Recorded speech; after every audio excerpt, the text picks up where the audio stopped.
Fatima Ziad, pour l'actu télé du jour, on parle série avec vous. Exactement, avec les plus attendus, avec impatience même pour cette rentrée 2019.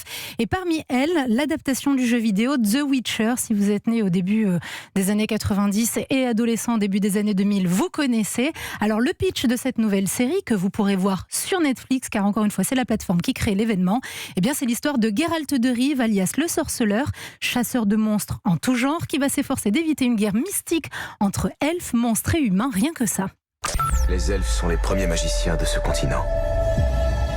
Lorsque les humains et les monstres sont arrivés, les elfes ont appris aux humains à transformer le chaos en magie. Et ensuite, les humains les ont massacrés.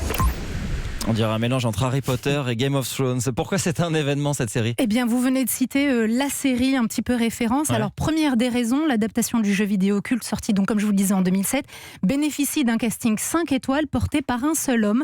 Pour incarner Geralt de Rive, Netflix a porté son choix sur le Britannique.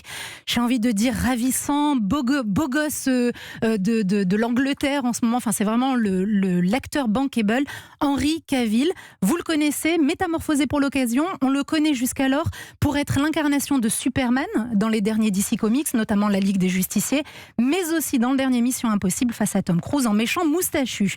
La deuxième raison, en plus de vouloir capitaliser sur la notoriété et le talent de l'acteur, eh bien c'est l'ambition pour Netflix, l'ambition non cachée, eh bien de concurrencer une autre production magique et tout en dragon, elle aussi, la désormais culte Game of Thrones, le trône de fer en français dans le texte. Les premières images de la série de The Witcher révélées au Comic-Con de San Diego ont fait réagir sur les réseaux sociaux. Puis depuis, les teasers tournent aussi sur le net. Je vous invite à regarder car c'est assez impressionnant.